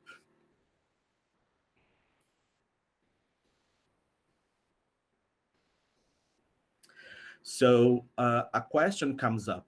How did they end up contributing to the palace? To answer this question, we must talk about the diplomat Wladimir Putin. In 1959, he was appointed to lead the working group created to transfer the ministry from the old capital, Rio de Janeiro, to the new one, Brasília. In such position, He was in charge of the political actions, the dialogues with the professionals involved, and also for the selection of the works of art.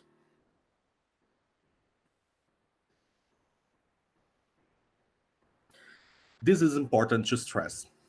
He was not an artist, he was not an architect, and he was responsible for choosing the works of art that helped to build the national identity, the images of the country expressed through Itamaraty Palace. In Brazil, when we speak about the art integrated to architecture, this role used to be played by architects. This is especially true in Neymar's case. He was very extremely strict about who could be part of his projects. Let's go back to Wladimir Putin. His biography reveals that he was very well connected to the cultural milieu at that time. Some of his family members held political positions in the country. He started his diplomatic career very young, in his 20s, in the late 1930s. And it's important to bear in mind that he was married to the artist Maria Antonieta Prado Shoa, better known as Tuni. She came from the healthy Prado family, an art patron in São Paulo.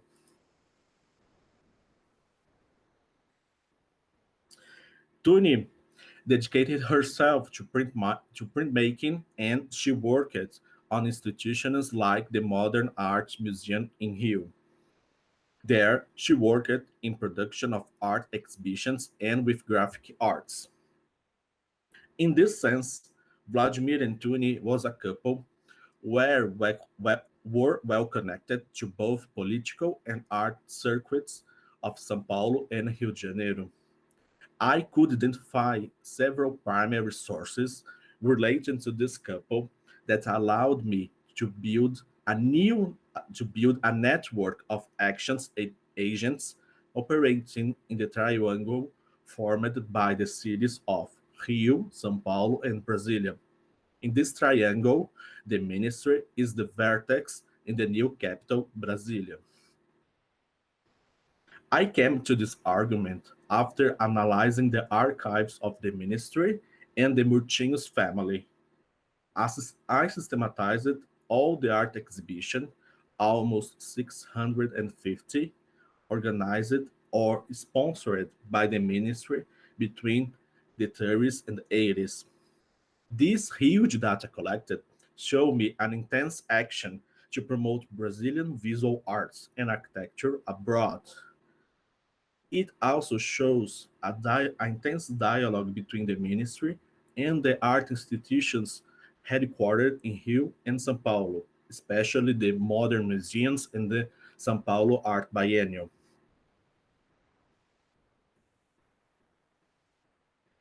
So my research points out the following lines of actions of the ministry. The efforts to organize international exhibitions of Brazilian professional and collections, Itamaraty Palace as a space for exhibitions organized by institutions from Rio and São Paulo, most of them from the modern museums and the São Paulo Biennial. The minister as an important agent in the promotion, expansion, and internationalization of São Paulo Art Biennial. The participation of diplomats in the boards and committees of such institutional. The intense dialogue and correspondence between the minister and the major figures of such art institution, as the directors, the head of the museums. And finally, the purchase or commission by ministry of works of art made by artists who had just received awards from or participated in São Paulo Art Biennial. We may say that the works of integrated art housed by the Itamaraty Palace represents a challenge to the academic canon. The canon lacks resources to explain the presence of the artist chosen by Wladimir Putin. To understand this subject, we need a new approach. We need to relate Brasília to the art institution of the art system existing in Rio de Janeiro and São Paulo, with the Itamaraty Palace as a 30 vertex of this new triangle. This is the goal of my PhD research. And it is. Thank you. Thank you. Thank you very much for your presentation. Then we had a really complete presentation about museum because we had institution, donation, purchases, etc., etc. So in your different presentation, you don't approach museum really in the same way and their funding, but I'm sure you have some questions to share, perhaps. I do hope that you have questions to share about this question of funding of museum. So perhaps in the first time you can share your thought about your different presentation, and after we will open the discussion to the public. So who want to begin?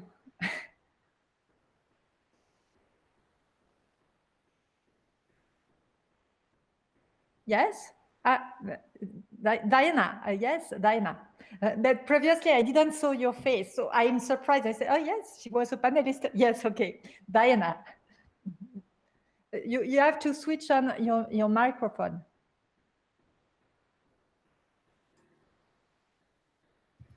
So thank you very much for these beautiful presentations. I would like to recommend to Yvonne in the first place, and thank you for your careful evaluation of all these relationships between exhibitions, visitors, and incomes.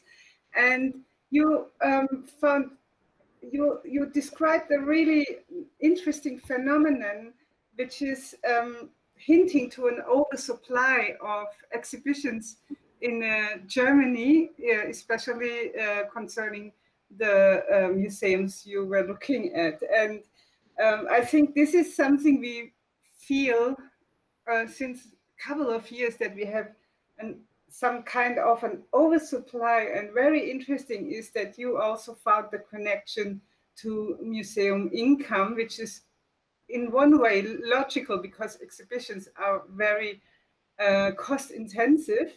And for sure, yeah, the more exhibitions you have, the income is dropping down. So yes, we found some inefficiencies in managing museums because we don't balance out exhibition numbers and income. So that's and visitors. So that's quite interesting to see. And I have one question to your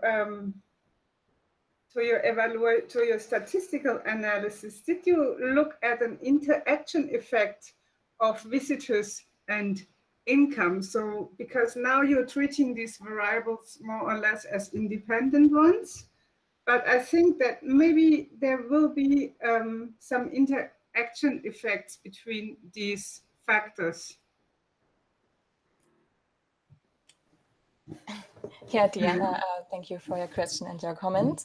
Of course, there were 16 museums at all I had from Germany, and 2 from Swiss and 2 from Austria. So I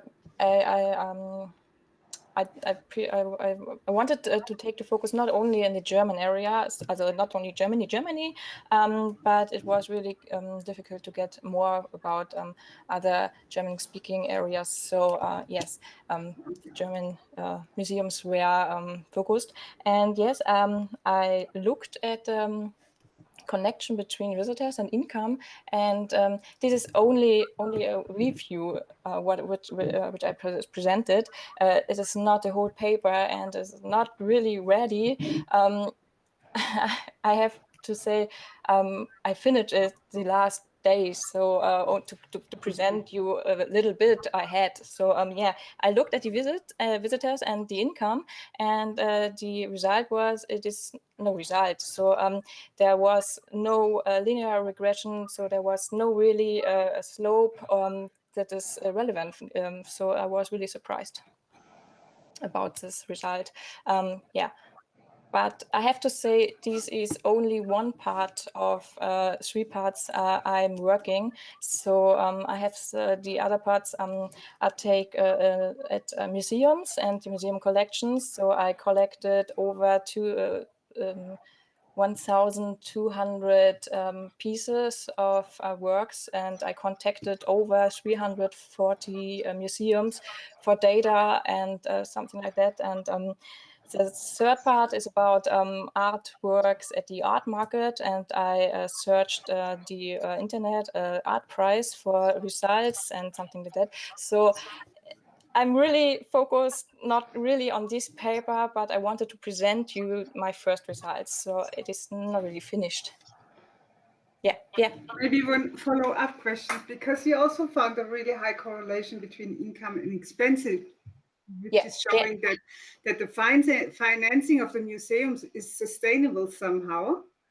And so I think it will be a little bit complicated, because that was also my experience on my museum funding quantitative studies I had, that we have a really high correlation between income and expenses, which is natural and which it should be like this. Yes, but then it's very hard to find out other connection between other factors. So when you take exhibitions, and exhibitions are really high correlated with income, it will be really hard to find out any really strong effects. So I'm really curious about your further studies, and I would love to know more about it. So once you have finished your article, please send it to me. Of course, I will. I have to send to other museums stuff, so I will note you your name, and you will get it, of course. And I'm really excited to present. And one fact which was really interesting was that more exhibitions do more exhibitions go on. The exhibition duration is what? Wait. The increases too. So this surprised me a lot, because I have expected there's more exhibitions there are. The duration, exhibition duration will go down to in order to make these all exhibitions, and not they go longer. That was very surprising, but there is a really, really strong effect. Yeah, so that's surprising indeed. Yeah. Okay. Thank you. Thank you. Yvonne, would you want to react to the other's presentation, to the first presentation or to the third presentation? If I want to react, yes, of course, I have to thank all of the presenters to present your results and the research. The COVID-19 pandemic crisis is for everyone in mind, and we all, had to struggle with this. So I found it really interesting that there is one research about this topic, because it's very, very young. So we have not really data about this. So I'm really expected about to get more results for the further research. And yeah, you asked some questions. I don't know where they are. I have. Sorry, not the wrong paper. So, what we can expect in the future. So I think the museums have to reconceptualize their image. They have to go more digital. Digitalization is this topic, I think, for museums after pandemic. So we saw the museums couldn't do exhibitions. They couldn't open, and they had to do something. And the museum struggled with the situation, and they have to get up to digitalize their instruments, to make some computers fit and so on. And yeah, then they could do some visual tours, and it was really great because people get access to the museums from the couch. So you don't have to go out, and I think that this will, in the further or for the future, very interesting to connect it with a real museum visit. Yeah, and Leandro, I have to say, with the Brazilian art, I'm not really in contact, so I listened very well. It was interesting, yes, of course. I don't have some really comments. In my opinion, it seems like a little bit that the Brazilian art scene is like the German art scene in 2010. So like a little bit 10 years ago. Yeah. 10 years in the past. So sorry, so yeah. But it was interesting, and I think the government and the ministry and the involves. It's very exciting topic. And Leandro, would you like to react to the other presentations? Do you have some comments to make? Yes, sure. From our first colleague, our first presentation, like Yvonne said, COVID was a very devastating thing, especially in Brazil, that we are not in a very safe situation. So museums now are like thinking of this new future, and this is very interesting to hear from them. And I was thinking about how online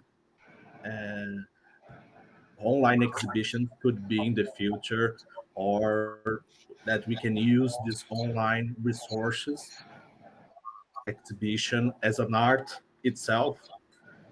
And for Yvonne, I was not so much into Germany context, but I can say that was this huge number and research on data was very interesting to say. This is like a method for that we now I now are trying to do in my research, like organization, the data, the numbers, etc., etc. For me, it was interesting to say how you organize all the graphics and things.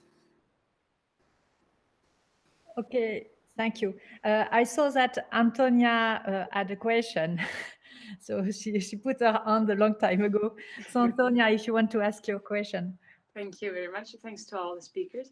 I have a question that primarily addresses the first group, so Marek, Diana, and Ellen. Though I think maybe Yvonne, you have your opinion on it too.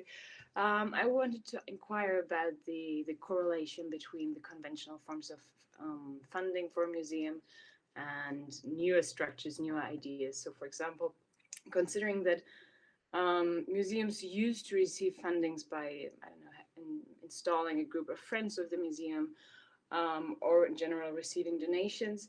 How does this behave now to museums developing new strategies? Are they compatible with each other? Do they support each other? Or are they intersecting in that they're drawing funds from one source maybe to another? Or, for example, I might as well imagine that given that often new technologies are involved, maybe they address a completely different audience, so that they might actually be able to generate much larger funds now with involving new technologies. Thank you.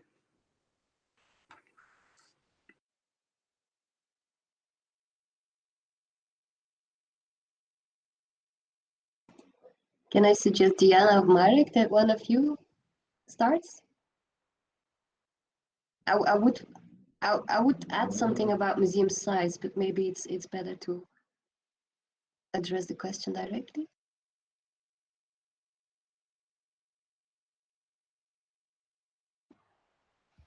Marek, you want to answer? Or? Marek disappear. I'm here. I just had to go outside. I'm sorry. So if I understood the question well, your question was if they basically compete if museums compete amongst each other for these resources. I would say that, for example, fundraising activities, sponsorship have become increasingly competitive because there are more and more museums fighting for a limited amount of companies who are willing to contribute to culture. And especially, I expect with the COVID-19 pandemic, the sponsoring of culture will be the first thing that private companies will reduce. So it will be probably even more competitive. I don't think this is the case, for example, in terms of Friends of Museums and memberships, because this is something I would say very personal, and that I don't think that they compete in this field. But for the sponsorship and cooperation with private companies, I think it is increasingly competitive.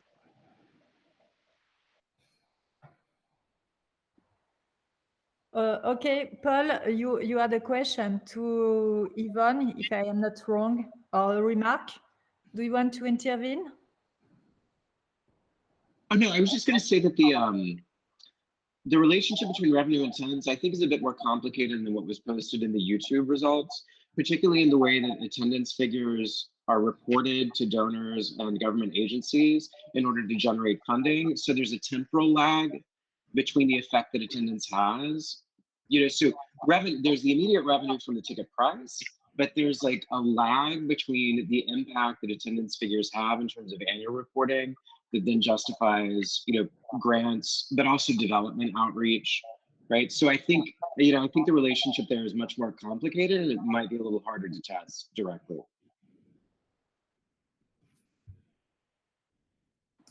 Yvonne? Yeah. Yeah, I'm here. I'm thinking about, so I saw it in the chat with the ticket price. So it's not really, you can't really connect, you get out the ticket price because you have the duration, the price for the museum with a current duration exhibition as a permanent exhibition, and then you have the prices with the team specific exhibitions. So you can't really I don't know. And if I could, I don't know, I mean, this is maybe specific to the US, but for example, here in the US, if you're a member of the American Alliance of Museums, you can get an annual membership that allows you access to every museum without being a member of any specific museum, right? So, for example, here in New York, you can get an AAM membership for $95 per year, which gets you into the Whitney, MoMA, the Met, whatever. That's a different sort of admission issue. But so that's, I think there are a lot of factors there. So the relationship between tickets and revenue is, again, much more complicated. Yeah, of course, you're right, and it's very desirable that we can have something like in Germany. So in UK, you can go to the museums and they are free. So like this, we have nothing in Germany, and it's very, very sad. But so I focus the digitalization. I hope that we can do this digital, and we don't have to spend a lot of money for the admission revenues. So everybody can see works, artworks, and it doesn't matter who you are. So this is really, really good. So this is one really, really positive thing from the Corona crisis, I think, because the digitalization has to turn on so fast. So thank you. I think that Dorothy also has a question. I don't know. Yes, thank you. Thank you very much. Thanks. It's very interesting what you have said about the COVID-19 strategies, because I think it will be a big problem in the future, not only for the museums, for the science, for all. And I think we are also only in the beginning of this, in the beginning of a big change. I have one question to Yvonne Muchitsch, because I'm wondering could you say which German museums, because I'm coming from provenance research and I'm in connections in interactions with provenance researchers in museums, and I worked in a museum, and in Germany it's very difficult to get all these datas. It's in France, it's much more better than in Germany. And so did you find museums who could give you very quickly, because they have no personnel for this, and very often it's lost or it's in individual orders or whatever. For all our young researchers, it's very complicated to get this data. Did you find museums who could give it to you quickly? You said, okay, you can go there and then we will open it to you and it's fine, or you could go to the archives, or perhaps you could give a little, because it's fantastic, yeah? Thank you, Dorothy. I know you are from Berlin, and we are the only German CEO, so I thought, yes. I contacted 20 museums at all, so that is what I said, and 11 were answering me, and 3 museums were really nice. One gave me the whole data. I have to send them an USB stick, and yeah, they gave the data on the stick, and then they sent it to me. The other shared like via drop and file. And the other museum was a little bit old school, because there I got the papers, the printed books, so I have to look which I can find, and this is not the good data, or that was not the good data, because there was a lot of they have a fire, or there was another problem in the museum, and they spoke a little bit of this one, and not really get some data out. But yeah, the 2 museums were really nice, and they sent it very lot. But no, I have to cancel. I am very annoying, and when I want to have something, I write them. I don't know. I think I don't know, 10 times. Really, I have them. I wrote them 10 times, and the first time, oh no, we have no personnel. Oh no, we can't give you some. No, it's not possible. It is. You have to be really annoying, and then they give you something. And I have to quote something that I don't want to publish the name, so that is why I talked about A, B, and C. Yeah, I wrote down the name at all, but you don't know which museum is it, which I have the data really from. So yeah. Many thanks. You're welcome. There was a question from Adriana and then Elisabetta. And Yvonne, I would like to tell you that I have data for French museum, 19 French museum, but not exhibition, only donation and purchases, etc. And it's also a really big database. I didn't do exactly at all the same thing as you, because I did not make a relationship with attendance, but I looked what were the proportion of donation by comparison to others purchases, etc. And I was quite surprised in your data, because it seems that donations are much more important than purchases. And I would like to discuss with you and make a comparison with France, but perhaps we can do that later on, because there are many other questions. But it could be fine to share our database in order to make international comparison between Germany and France, because it is not the same kind of museum, etc. But we can go that further. For now, there are many questions from Adriana and Elisabetta. So at first, Adriana. Okay, well, very quickly, because I also just wanted to mention the UK thing, where government grants depend on museums also complying with their qualification about diversity and audiences. So I had one question, which was to everybody: how far, when you're getting this data, can you break down into different groups of, for example, visitors or viewers? I mean, that is something that is, again, at least in Britain, incredibly important data to gather because, as you imagine, diversity is a very big issue. And maybe that's the question, although I did have a very brief one for Leandro, but maybe we could, I mean, maybe that's just the thing to think about.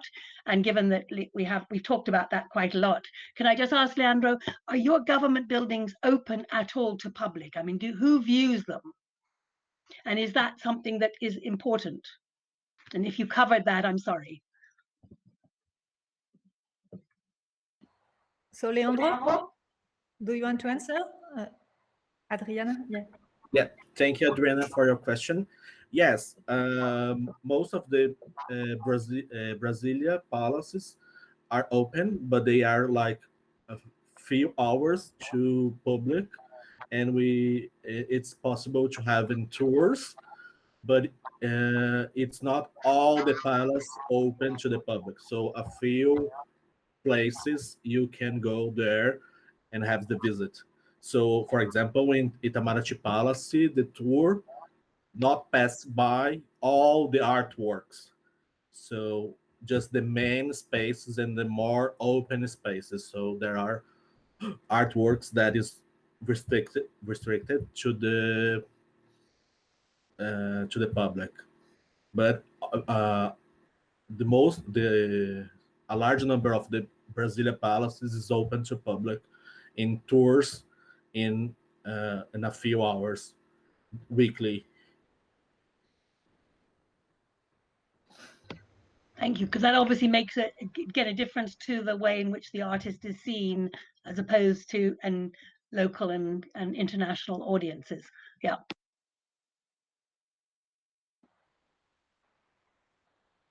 So perhaps Elisabetta, last question? No? Thank you, Nathalie. Very quickly. Leandro, thank you very much for your presentation.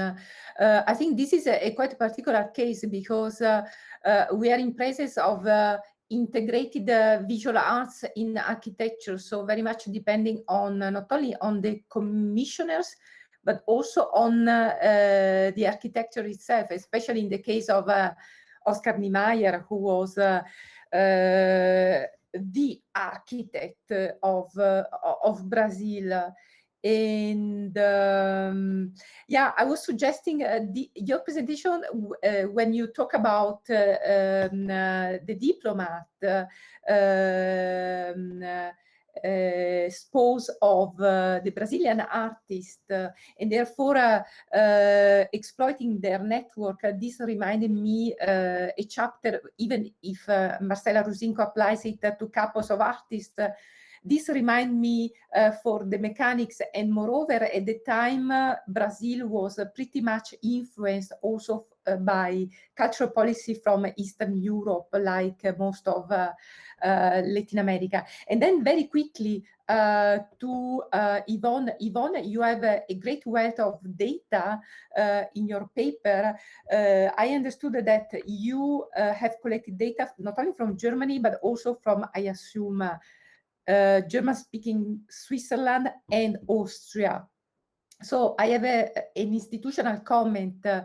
Are you controlling for the different institutional effects depending on museums being located in one country or the other?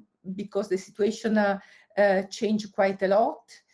Also from local museums, regional museums, as in the case of Switzerland, and state museum instead of federal museums.